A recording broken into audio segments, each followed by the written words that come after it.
여러분 사는 게 기쁘세요? 진짜예요? 글쎄요. 지금 우리가 살고 있는 세대를 기쁨을 잃어버린 시대라고 얘기한답니다. 기쁨이 없다는 거예요. 맥스웰이라는 사람이 말하기를 이렇게 말했어요. 지금 우리는 과거 어느 때보다도 더 많은 자유를 누리고 행동의 제재를 받지 않고 살아가고 있다. 그럼에도 불구하고 충격적인 사실은 우리가 하고 싶어하는 것들, 가고 싶어하는 곳들, 생각하고 싶은 것들을 마음대로 하면서도 마음속에 기쁨이 없다는 사실이다. 그렇지 않아요? 우리 하고 싶은 말 다 하고 살죠. 먹고 싶은 거 다 먹고, 특별히 미국 같은 데서는 음식이 너무 넘치는 것 같아요. 저희들은 식당에 가면요, 한 사람 시켜도 남는데 정말 두 사람 시켜갖고 낭비하는 게 너무 아까워요. 음식 쓰레기 정말 너무 많은 것 같아요. 넘쳐요. 하고 싶은 거 다 알면서도 우리 마음속에 기쁨이 없다. 왜 그럴까요? 하나님께서는 우리가 기쁘게 살기를 원하십니다. 하나님이 정말 우리가 기쁘게 살기 원하는데 예수를 믿는다고 하면서도 왜 우리가 기쁘게 살지 못할까? 왜 우리 마음속에 기쁨이 없을까? 한번 생각해 보길 원합니다. 많은 사람들이 어떤 환경이 만족이 되면은 뭔가 완전해지면은 기뻐하지 않을까 그런 생각을 하고 살아요. 내가 좀 장사가 잘 돼서 재정적으로 좀 안정이 되면, 자녀가 좀 속을 덜 새기면, 아니면 내가 몸이 좀 더 건강했으면, 뭔가 좀 부족한 게 있는데 이것만 해결하고 나면, 아니면 또 내 갖고 있는 이 문제가 해결된다면 나는 행복할 수 있을 것 같아. 기뻐할 수 있을 것 같아. 그렇게 생각하는 사람들이 대부분입니다. 그런데 우리가 인생을 살아가면서 문제가 없을 수가 없다고 성경이 말하고 있어요. 야고보서 1장 2절 보시면 이렇게 말합니다. 내 형제들아, 너희가 여러 가지 시험을 만나거든 온전히 기쁘게 여기라. 야고보가 야고보서를 쓰기 시작하면서 문득 이런 얘기를 해요. 형제들아, 문제가 있다. 그 문제 만나거든 기쁘게 여기라. 그렇게 말을 해요. 근데 여기서 보니까 너희가 시험을 만나거든 그렇게 얘기했거든요. 근데 영어로 만약이 아니에요. if가 아닙니다. 영어로는 whenever. 그건 무슨 뜻이죠? 우리가 살아가는 동안에 반드시 문제가 온다는 거예요. 누구한테든지 어디서나 어떤 문제가든지 하여튼 온다는 겁니다. 문제가 와요. 그러면 이 문제를 우리가 어떻게 취급하느냐, 문제를 어떻게 다루냐에 따라서 우리 삶이 달라진다는 거예요. 문제가 와요. 우리가 어느 누가 문제를 가지고 살아가기 원합니까? 그런 사람 없어요. 그러나 문제는 우리에게 다가옵니다. 여러분 지금 문제 가지고 있죠? 저도 있어요. 한두 개가 아니에요. 몇 가지가 와요. 문제가 올 때 하나만 왔다가 그거 잘 끝나면 그냥 없어지고 그걸로 끝이면 얼마나 좋겠습니까? 근데 문제는 파도 같아요. 왔다가 가고 또 오고 또 가고 오고 가고 해요. 어떨 때는 저렇게 한꺼번에 옵니다. 조지 밀러라는 사람이 고아의 아버지라 그러죠. 기도를 그렇게 응답을 많이 받았다는 이분이 하신 말씀이 이렇게 말했어요. 내가 날마다 해야 할 일, 가장 중요한 일은 주 안에서 내 영혼이 기쁨을 얻는 일이다. 기도의 사람이었습니다. 이 사람이 기도하면서 그 마음속에 하나님 주신 기쁨이 있었어요. 이것을 제일 먼저 중요하다고 생각을 했어요. 왜냐하면 기쁨이 없이 기도가 됩니까? 기쁨이 없이 감사가 나오나요? 기쁨이 없이 다른 사람을 섬길 수 있어요? 못해요. 잠시 하다 말겠죠. 그래서 성경이 얘기하는 그 기쁨이라는 뜻은 우리가 흔히 얘기하는 영어로 happiness가 아니에요. happiness란 말은 어디서 왔냐니까 happenstance란 말에서 왔는데 이 happenstance에서 어떤 말이 생겼냐면 circumstance, 환경이나 조건이나 사정 같은 행복이라는 게 어떤 환경에서 오는 게 아니고 사정이 좋아져서 오는 게 아니라 행복이라는 것은 마음속에서 오는 거예요. 행복은 외형적인 것입니다. 돈이 좀 있으면 행복하죠. 그렇죠? 기쁘죠? 돈 없으면 어떻게 돼요? 불행해지는 거예요. 우리 애들이 어렸을 적에 제가 매직 마운틴을 잘 데리고 왔습니다. 애들이 재미나게 놀아요. 막 놀이하다가 집에 가자. 그러면 싫어해요. 행복은 끝났습니다. 거기서 벌써. 왜냐하면 환경이 행복하게 만들었기 때문에. 그러나 하나님께서 우리에게 원하시는 기쁨이라는 것은 내형적인 겁니다. 마음 깊숙한 곳에서 하나님이 주신 기쁨이 지속되는 거죠. 계속해서. 어떤 상황이든지 상관없이. 고난이 오거나 아프거나 심지어 죽을 환경이 된다 하더라도 우리 마음속에 깊은 기쁨이 있는 것입니다. 고난은 피할 수 없어요. 절대 피할 수 없는 게 고난입니다. 죽음과도 마찬가지죠. 그렇다고 해서 우리가 고난이 올 때 우리가 꼭 불행하게 느껴야 하느냐? 그렇지 않다는 거예요. 그렇지 않다는 겁니다. 어떻게 그 고난을 바라보냐에 따라서 우리는 결과가 달라질 수가 있다는 것을 알아야 합니다. 그렇다면 어떻게 우리가 고난 가운데서 기쁘게 느끼며 살아갈 수 있을까? 오늘 같이 읽은 우리 본문에서 사도 바울이라는 사람의 삶을 보면서 어떻게 우리가 기쁘게 살아갈 수 있을까 한번 생각해 보기 원하는데, 바울은 여러분 잘 아시잖아요.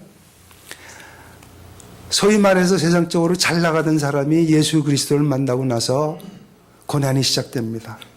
눈이 멀죠. 몸에 병이 생기죠. 온갖 고생을 다 합니다. 감옥에도 여러 번 가고 파산하고 또 굶고 매맞고 심지어 돌에 맞아서 죽었다고 내다버렸어요. 고난의 연속을 살아갔던 사람이 사도 바울이에요. 사도 바울이 뭐라고 그럽니까? 감사하라 계속하면서 여기서는 기뻐하라. 무엇 때문에 이 사람이 그렇게 어려운 환경 가운데서도 기뻐하라고 우리한테 공고하고 있을까요? 사도 바울은 가이사라는 데서 벌써 2년 동안 감옥 생활을 했습니다. 로마 감옥으로 옮겨지기 전에. 배를 타고 가면서 배가 파산을 해요. 표류합니다. 무인도로.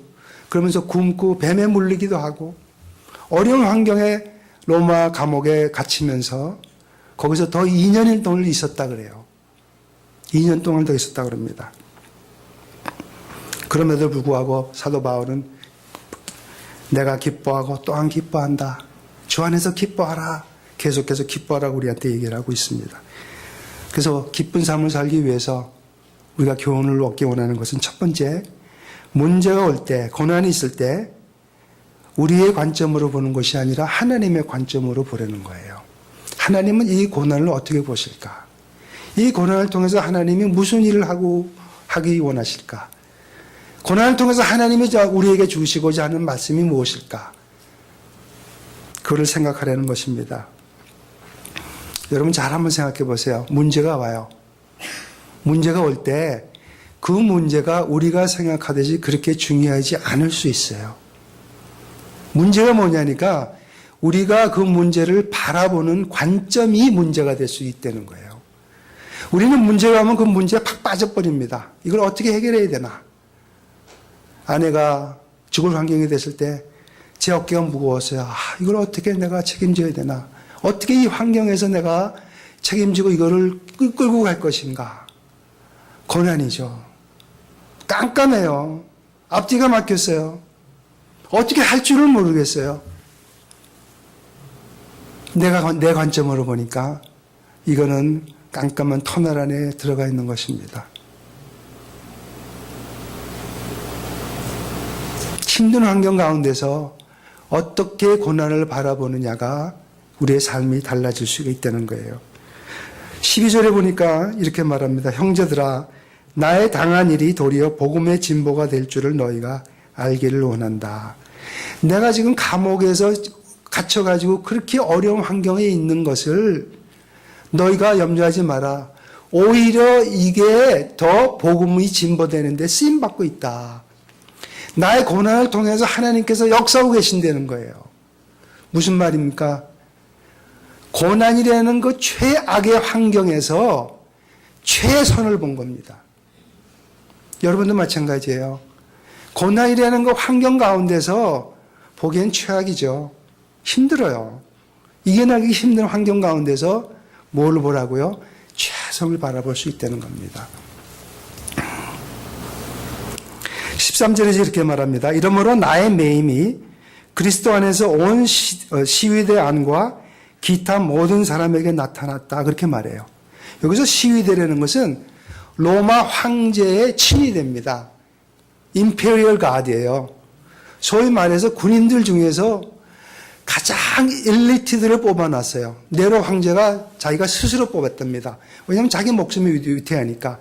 자기를 지키는 군인들을 뽑기 위해서 이 사람이 제일 엘리트고 똑똑하고 역량 있는 사람을 뽑았어요. 이 사람들이 성경에 보면 이렇게 나와요. 참 하나님이 일하시는 거 보면 재밌어요. 사도행전 28장 16절에 보시면 우리가 로마에 들어가니 바울은 자기를 지키는 한 군사와 함께 따로 있게 허락하더라. 하나님께서 이런 환경을 만드셨어요. 기록에 의하면은 이 가드가 4시간마다 한 번씩 교대를 한답니다. 그럼 하루에 24시간 지켰다고 그러니까 6명이 와요. 6명에게 사도 바울이 복음을 전할 기회가 생기는 겁니다. 한번 생각해 보세요. 2년 동안 감옥에 있었습니다. 수천 번의 복음을 전할 기회가 사도 바울에게 전해지는 거예요. 제가 미얀마 선교를 하면서 제가 중국 선교 때부터 그렇게 얘기를 했지만 기도 제목은 그거였어요. 영향력 있는 사람을 좀 만나게 해주세요. 시골에 가서 아주 찌들고 가난한 사람한테 복음을 전했다 하더라도 그 사람이 영향력을 다른 사람한테 퍼져나가지를 못합니다. 복음이라는 것이. 거기서 끝나요, 대부분. 근데 만약에 영향력 있는 한 사람에게 복음이 전해졌을 때 어떤 영향이 생기느냐? 막대한 영향이 생겨요. 바로 여기서 사도 바울이 이렇게 얘기합니다. 빌립보서 4장 22절에서 모든 성도들이 너희가 문안하되 특별히 가이사 집 사람 중 몇이니라. 무슨 말이에요? 가이사가 황제입니다. 황제 집에 복음이 들어갔다는 거예요. 누굴 통해서요? 바울을 통해서. 어떻게 바울이 만약에 로마를 그냥 전도 여행하듯이 갔었으면은 황제까지 복음을 전해줄 수 있는 기회가 생겼겠어요. 하나님께서는 고난이라는 최악의 상황을 통해서 최선을 이루시는 분이 되는 걸 아셔야 돼요. 여러분 고난도 마찬가지입니다. 제 고난도 마찬가지예요. 고난을 고난으로 바라보지 마세요. 이 고난 가운데 하나님이 어떻게 역사하시나 바라보십시오. 놀라운 일이 일어날 거예요. 두 번째 보면요. 이런 말합니다. 형제 중 다수가 나의 매임을 인하여 주 안에서 신뢰함으로 겁없이 하나님의 말씀을 담대히 말하게 되었다. 형제라는 말은 로마에서 그리스도를 믿는 사람들이었어요. 이 사람들이 로마 제국이 예수 믿는 사람들을 핍박합니다. 엄청나게 핍박을 했어요. 자유롭게 복음을 못 전했는데 이 사람들이 사도 바울을 봤어요. 옥중에서 이 사람이 하는 모습을 삶을 봤습니다. 그러고 나서 용기를 얻어요. 어떻게 합니까? 담대하게 복음을 전했다 그랬어요. 여러분이 만약에 고난이 왔을 때 그 고난 가운데서 어떻게 삶을 살아가느냐가 다른 사람에게 막대한 영향을 줍니다. 여러분 자녀에게 여러분이 지금 어려워요.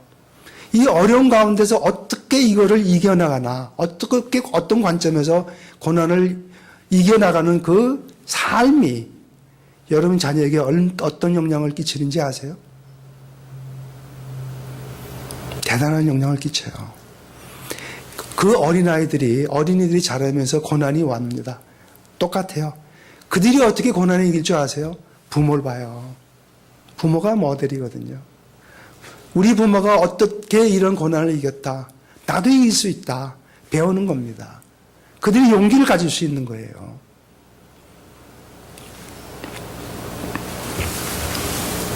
고난을 대하는 태도, 그 태도가 우리 삶을 바꿉니다.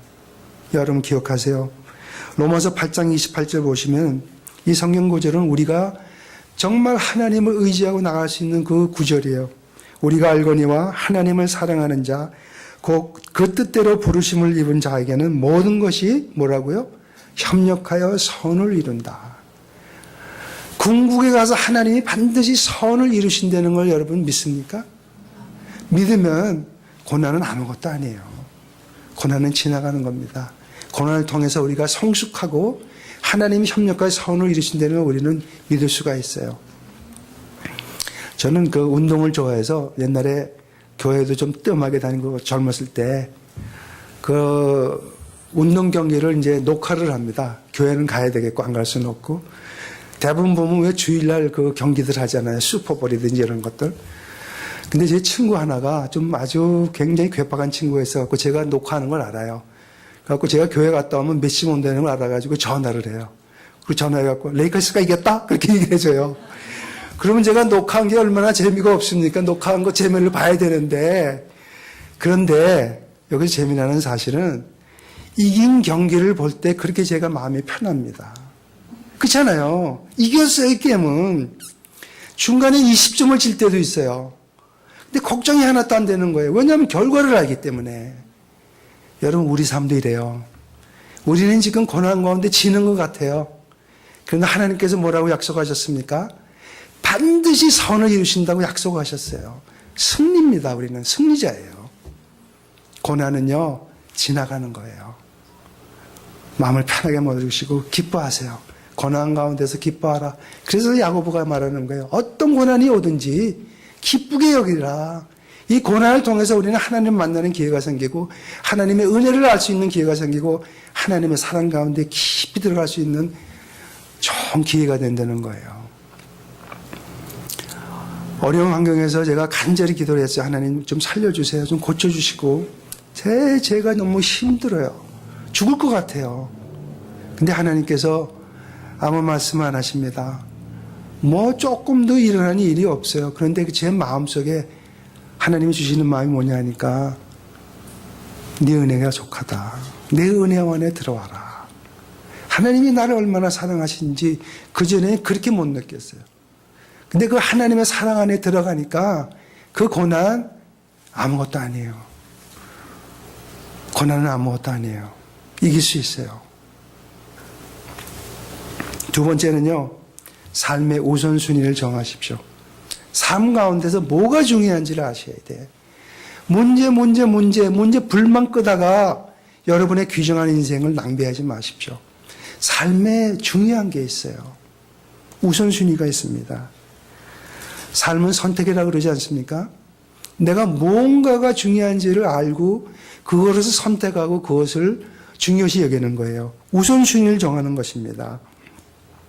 사도 바울에게 15절에서 16절까지 이런 말씀을 합니다. 어떤 이들은 투기와 분쟁으로 어떤 이들은 착한 뜻으로 그리스도를 전파하나니 이들은 내가 복음을 변명하기 위하여 세우심을 받은 줄 알고 사랑으로 하나.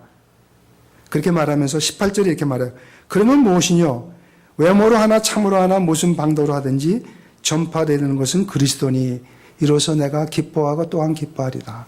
사도 바울의 삶의 최우선 순위가 복음이죠. 복음이 전파되기 때문에 나는 기뻐한다. 많은 사람들이 사도 바울이 일하는 걸 보면서 시기하고 질투하고 뭐 불평하고 뒤에서 수근수근하고 별짓을 다 했습니다. 그러면서 이 사람들이 결국 한 게 뭐냐? 그리스도를 전했다는 거예요. 여러분 교회에서 일하다 보면 뒤에서 수근수근도 해요. 비방도 하고 불평도 하고 뭐 별 얘기가 다 합니다. 그런 얘기 듣지 마세요. 그런 얘기 갖고 여러분이 봉사하는 기쁨 뺏길 필요가 없어요. 그건 사탄이 하는 짓입니다. 분리시키려고 그러고 좌절시키게 만들고. 사도 바울이 만약에 다른 사람한테 신경을 쓰고 저 사람들의 인기에 집중했다면 사도 바울은 기쁨을 잃었을 거예요. 근데 사도 바울은 복음 전해지는 것, 그리스도가 전해지는 것에 그 삶의 최우선순위가 있었기 때문에 괜찮다. 그러면서 이래요. 그러면 무엇이뇨? 이 뜻이 뭐냐니까 영어로 그래요. So what? 저 사람들이 나를 비방해도 괜찮다 이거예요. 상관없다는 거예요. 왜냐하면 그리스도가 전파되기 때문에. 여러분의 삶의 우선순위는 뭡니까? 여러분의 가정은 어떠세요? 삶의 우선순위가 가정이 평화하고 서로 사랑하는 게 우선순위 아니에요? 근데 조그만 거 가지고 서로 불평하고 싸움하고 의심하고 서로 마음에 상처 주고 그러다가 서로 거리가 멀어지고 그거 하나님이 원하시는 거 아니에요. 부부가 싸움하는 게 무엇입니까? 세계 평화를 위해서 부부싸움 하시는 부부 있어요? 그런 부부 없어요. 조그만 거 갖고 싸움합니다. 작은 거 가지고 네가 잘났니 내가 잘났니. 서로 잘나면 뭐래요? 다 똑같은 사람들인데. 그럼에도 불구하고 자기 의를 내세우려고 자기가 높아지려고 그러고 우선순위를 생각하세요. 가정의 행복, 가정의 평화, 그것이 우선된다면 작은 것들은 다 넘어갈 수 있습니다. 잠언서 3장 6절에 보면 너는 범사의 그를 인정하라 그리하면 네 길을 인도하시리라. 우리말로는 잘 이렇게 와닿는 부분이 없는데 영어 성경에 보면 이렇게 말해요. Put God first. 하나님을 넘버원 포지션에 갖다 놓으라. 하나님을 최우선순위로 놓으라는 뜻이에요. 하나님이 여러분의 삶을 뭔가 결정을 할 때 하나님이 최종 결정자이십니까? 하나님의 마지막 말씀을 하세요? 이렇게 해라? 아니면 여러분이 결정을 하세요? 그것을 볼 때 우리는 누가 최우선순위권을 갖고 있나를 알 수 있어요. 내가 결정하나? 하나님이 결정하시나? 내 삶 가운데서. 그러면서 뒷부분에 그리하면 내 길을 인도하시리라 그렇게 말씀하셨는데 영어 성경에 보면 이렇게 말합니다. 하나님께서 내 길을 인도하시고 네가 하는 모든 일에 성공으로 관을 씌워주시겠다 말했어요. 네가 하는 일에, 네가 노력하는 일에 하나님께서 관을 씌워주시면서 성공해 주시겠다. 왜요?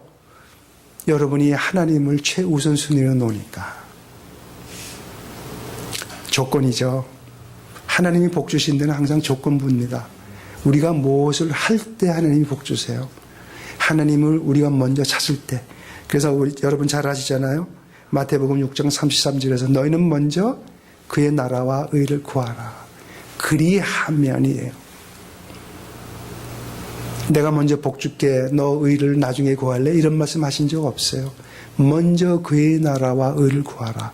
그리하면 그 모든 것은 너에게 더하시리라. 우선순위입니다. 삶의 우선순위를 하나님으로 둘 때 그때 소위 얘기하는 만사형통이 돼요. 하나님께서 성공을 시켜주신다고 약속을 하십니다. 여러분 영어에 joy라는 말 있죠. J-O-Y. 이게 우선순위라고 그래요. J, Jesus. O가 뭡니까? Others. Y가 뭐예요? You, me. 그래서 우선순위가 뭡니까? 첫 번째가 Jesus. 두 번째가 누구예요? 다른 사람들이에요. 형제들, 자매들. 세 번째가 누구예요? 그게 저예요. 여러분이 이런 수론이들을 살아간다면 여러분 삶은 기쁜 삶이 될 수가 있다는 것입니다. 세 번째요. 우리는 기쁘게 살기 위해서 하나님의 능력이 필요합니다. 하나님의 도움이 필요해요. 우리 셀러폰 쓰잖아요. 배터리 쓰다 보면 다시 충전해야 되죠. 우리 삶이 피곤한 삶입니다. 쉽지 않은 삶이에요. 다 에너지가 소비돼요. 그때 하나님이 주시는 에너지와 능력으로 우리는 채워야 돼요. 사도 바울이 19절에서 이렇게 말합니다. 이것이 너희 간구와 예수 그리스도의 성령의 도우심으로 내 구원에 이르게 할 줄 아는 거로. 여기서 형제들의 기도 첫 번째가 사도 바울이 기도한 게 바랐던 소망이 기도입니다. 두 번째가 성령님의 도우심이라고 그랬어요. 여러분 우리 수요일날 기도 모임을 모이는데 기도하시는 분들이 너무 적은 것 같아.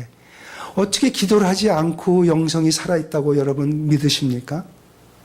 영성이 바짝바짝 말라가는데도 불구하고 죽어가는지를 몰라요. 기도가 영혼의 호흡이라 그랬습니다.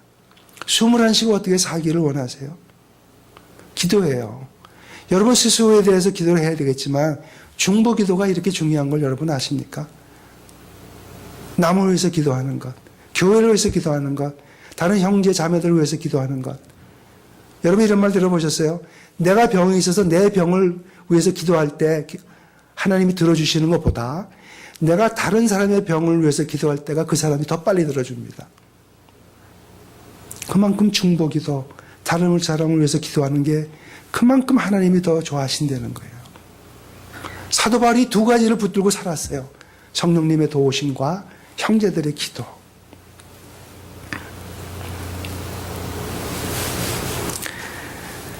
여러분 삶의 목적이 무엇입니까? 무엇 때문에 살아가세요? 돈 벌기 위해서 살아갑니까? 조금 더 좋은 환경을 위해서 살아가세요? 조금 더 나은 집, 조금 더 나은 차, 살아봐야 그게 그거 아닌가요? 저도 옛날에 큰 집에서 살은 적이 있었는데 한 몇 달 좋더라고요. 근데 일하다 보니까 집이 하숙집이에요. 잠만 자요. 그걸 위해서 그 많은 모기지를 냈는데 얼마나 힘이 듭니까? 우리 인생, 우리 스스로 짐지지 마세요. 다 내려놓으시고 하나님이 주시는 기쁨을 누리면서 살아가는 여러분 되세요. 세상적인 것들은 잠시 있다 없어지는 것들입니다. 지나가요. 그런데 하나님이 주시는 기쁨, 주 안에서 느끼는 기쁨은 영원한 것이에요. 오래 변하지 않게 누리는 기쁨. 여러분 그런 기쁨을 누리시기 바랍니다. 사도 바울이 빌립보서 3장 13절, 14절에서 이렇게 말합니다. 표대를 향하여 그리스도 예수 안에서 하나님이 위에서 부르신 부름의 상을 위하여 쫓아가노라. 사도 바울은 한 가지 목적밖에 없었어요. 예수를 따라가는 삶, 예수 안에 사는 삶. 세상적인 것에 여러분의 인생을 투자하지 마십시오. 어리석은 자들이에요. 영원한 것에 투자하세요. 영원한 것에. 많은 사람들이 죽으면 천국 간다고 생각을 해요. 그렇지 않아요. 이 자리가 천국입니다. 여러분 가정이 천국이에요. 여러분이 만약에 그 천국을 경험하지 못하면서 천국 가서 제대로 천국 생활을 하겠습니까? 하나님이 우리에게 미리 천국을 보여주시고 미리 천국 생활을 할 수 있도록 우리에게 허락하신 겁니다. 그게 바로 교회고 가정이에요. UCLA 병원에서 연구를 했다고 합니다. 기뻐할 때, 웃을 때 혈관에 흐르는 피의 속도가 빨라진답니다. 웃을 때 빨라진대요. 그러면서 심장병과 동맥경화, 스트레스를 치료할 수 있다. 동맥경화 있는 분 있으세요? 웃으시면 돼. 그게 치료예요. 다른 치료약이 필요 없습니다. 또 웃으면 침 속에 글로불린 A가 증가한답니다. 글로불린 A가 뭔지 모르겠지만 웃을 때 혈액이 맑아진대요. 놀라운 일 아닙니까? 뭐 소위 얘기하는 엔돌핀이 나와서 혈액이 맑아진대요. 여러분 비싸게 혈액 맑아지는 약 사 먹을 필요 없어요. 웃으시면 돼. 그 다음에 웃으면 NK세포가 활성화되고 면역 기능이 강화된답니다. 이 NK세포는 암세포를 공격하고 암세포를 잡아먹는데요. 콜레스테롤과 중성지방 수치를 줄여준답니다. 웃을 때 건강해집니다. 웃을 때 신선한 공기가 신경 조직을 이완시켜서 폐 속 깊은 데까지 산소가 공급돼서 나쁜 공기가 신선한 공기로 대체된대요. 놀라운 얘기 아니에요? 웃을 때 소화기관이 튼튼해서 소화가 잘 된대요. 인터페론 감마 분비를 촉진해. 참 어려운 말을 많이 쓰는데 모르겠어요. 왜 이렇게 의학 용어는 어려운 말을 써갖고 참 의사들도 참 힘든 것 같아요, 하기가. 바이러스에 대한 저항력이 증가되면서 각종 암을 예방하고 치료하는 효과가 있대요. 여러분 아프죠? 웃으시면 돼. 기뻐하시면 돼요. 다른 약이 필요가 없다는 겁니다. 하나님이 벌써 다 준비하신 거예요. 주 안에서 기뻐하세요. 웃으시고 마음의 평화가 있길 바랍니다. 그래서 주 안에서 기뻐하라. 내가 다시 말하노니 기뻐하라. 사도 바울이 여러분에게 권고합니다. 여러분 기뻐하는 거 돈 하나도 안 들어요. 그 비싼 영양제 사 먹지 마세요. 필요 없어요. 병원에 가보니까 특히 한국 사람들은 병원에 가면 큰 난리가 나는 줄 알아요. 다 얼굴이 늦었는데 미국 병원에 가니까 조금 다르더라고요. 환자들 얼굴이 웃어요. 그 사람들은. 왜 그럴까? 그 사람 속에 마음의 기쁨이 있기 때문에 그래요. 여러분 죽는 게 두려우십니까? 여러분 우리가 가장 두려운 게 죽는 거 아니에요? 아까 사도 바울이 얘기한 대로 죽는다. So what? 우리 천국 갈 텐데 하나님 곁에 돌아가서 우리가 영생을 거기서 살 텐데 뭐가 두려워하세요? 뭐가 걱정하면서 여러분을 그렇게 불안하게 만들고 얼굴 인상 쓰고 살게 만드세요? 웃으세요. 기뻐하십시오. 주 안에서. 그러면 걱정이 물러갑니다. 보는 시각이 달라져요.